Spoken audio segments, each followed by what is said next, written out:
Victoire à nos peuples. La patrie ou la mort, nous vaincrons. Voici le slogan qui était beaucoup répété par le capitaine Ibrahim Traoré.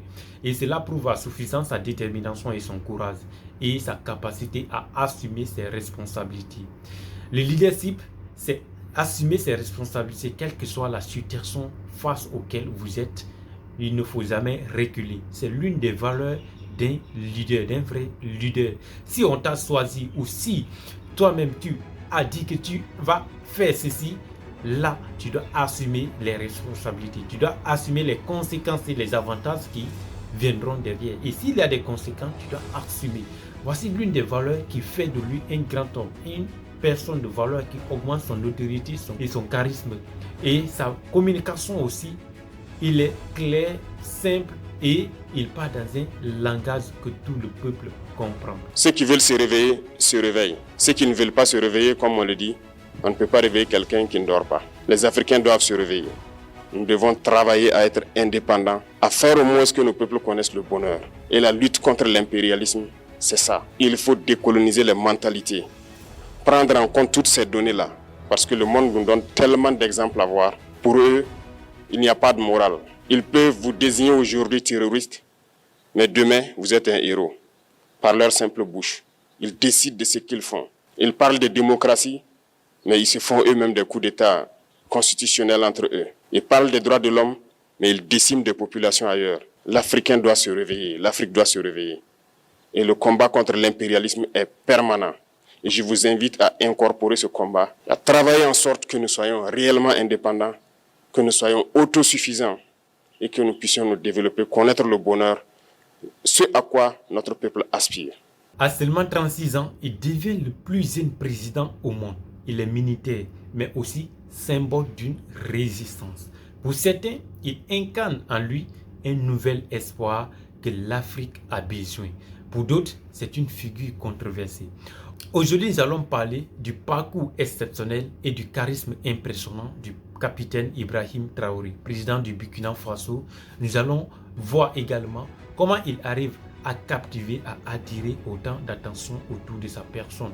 Non seulement dans le continent africain et au-delà aussi du continent. Dans cette vidéo, je vais vous parler de 5 grandes parties qui concernent son parcours et son charisme. La première partie concerne le contexte de son ascension au pouvoir, comment il est arrivé de façon figurante au pouvoir.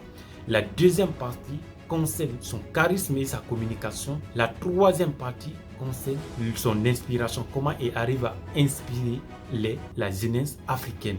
La quatrième partie, c'est le défi qu'il arrive à relever et sa figure controversée. Et la cinquième partie, c'est des leçons à apprendre sur son leadership. Avant de rentrer dans le vif du sujet, si vous êtes nouveau sur cette chaîne, n'hésitez pas de vous abonner maintenant, liker ou partager aussi à quelqu'un d'autre qui pourrait en bénéficier de ce bon contenu, car c'est une véritable masterclass. À la fin de cette vidéo, je te promets que tu vas apprendre beaucoup de choses sur lui et tu vas apprendre beaucoup de choses sur sa vie et ça va te servir pour assez dans la vie quotidienne. La première partie sur le parcours du capitaine Ibrahim Traoré, c'est son ascension au pouvoir, son ascension figurante au pouvoir, comment il est arrivé au pouvoir.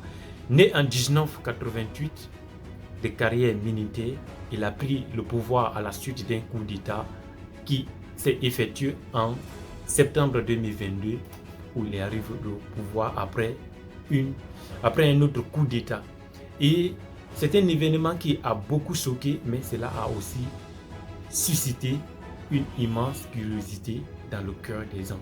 Beaucoup se sont demandé pourquoi une telle chose. Après juste un coup d'État, on voit encore un autre coup d'État.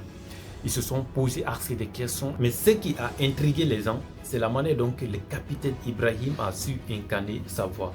Il arrive à faire des choses de manière différente, très différente des autres leaders. Et à partir du moment où l'Afrique est assoiffée, l'Afrique a besoin d'un leader exemplaire comme lui, d'un modèle comme lui. Alors c'est pourquoi aujourd'hui, il arrive à captiver l'attention et il est aussi charismatique. Parce qu'il fait des choses de manière différente, très différente des autres leaders. La deuxième grande partie concerne son charisme et sa communication. Vous l'avez toujours vu en tenue militaire. Même au sommet de l'Afrique, il était habillé en tenue militaire parmi tant d'autres qui étaient là en costume, cravate. Mais c'est lui seul qui faisait la différence. Alors c'est ça qui symbolise non seulement sa discipline, mais aussi son autorité. Et vous avez remarqué aussi lors de sa prise de parole dans tous ses discours, il parle toujours de façon simple, claire et dans un langage que tout le peuple comprend. Et c'est ça qui augmente non seulement son charisme, mais aussi son notoriété. Alors, le capitaine Ibrahim Traoré, c'est un modèle que l'Afrique a besoin. En ce moment où l'Afrique est en soif d'un leader exemplaire comme lui, il arrive à incarner toutes les valeurs d'un bon. C'était une joie pour moi, pour la première fois, de voir le président face à face devant moi. Cela a plu à mes amis ainsi que mes maîtres. Et si je finis mes études, je voulais être comme lui. La troisième grande partie, c'est qu'il arrive à inspirer beaucoup de jeunes. À son âge, à 36 ans, où il a pris le pouvoir à 34 ans, beaucoup de jeunes se reconnaissent en lui. Et ça les prouve que ça les montre que l'âge ne détermine pas le leadership. Le leadership, c'est le courage et la détermination face à la situation auquel on s'est engagé. Alors ça les montre aussi, ça les permet aussi de se surpasser, d'aller de l'avant et de faire certaines choses, de déployer les ailes. La deuxième chose que nous devons comprendre aussi sur cette partie, c'est qu'il impose l'indépendance et la souveraineté. La quatrième et l'avant-dernière partie, c'est le défi qu'il arrive à relever au quotidien. Malgré toutes ces situations, toutes les situations face à laquelle il se trouve, il arrive toujours à relever les défis. Et il arrive aussi à combattre le terrorisme au Burkina Faso et dans tous les autres pays. Parce que non seulement il fait face à ces défis, et il combat aussi les menaces autour de lui. La cinquième partie, c'est des leçons à apprendre sur son leadership. Il a toujours incarné les valeurs d'un vrai leadership. Il a toujours prouvé, quelle que soit la situation, quel que soit le problème, il ne va jamais reculer. Alors ce sont les valeurs d'un leadership. Nous vaincrons ou la mort, c'était toujours son slogan. Alors il était prêt à tout, quelle que soit la situation. Il faut être prêt à tout. Il faut assumer ta responsabilité. C'est ça les valeurs d'un leadership. L'âge n'est qu'un chiffre. L'âge n'est qu'un numéro. Alors, le leadership, c'est le courage et la détermination face à la situation auquel on s'est engagé.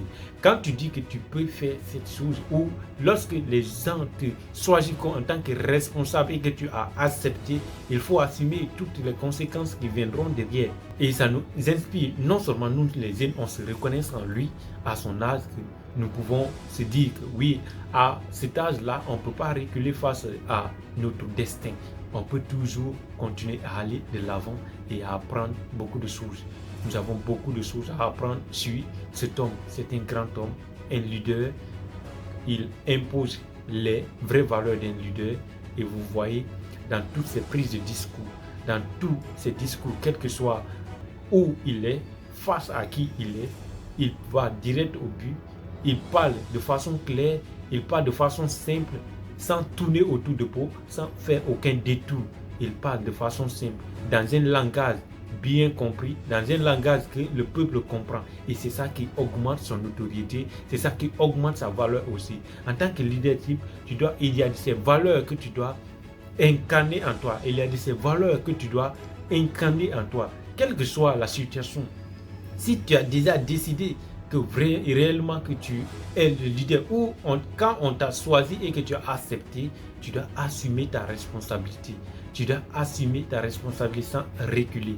Alors ce sont les vraies valeurs d'un leadership. Voici aussi l'une des valeurs qu'il a combattues.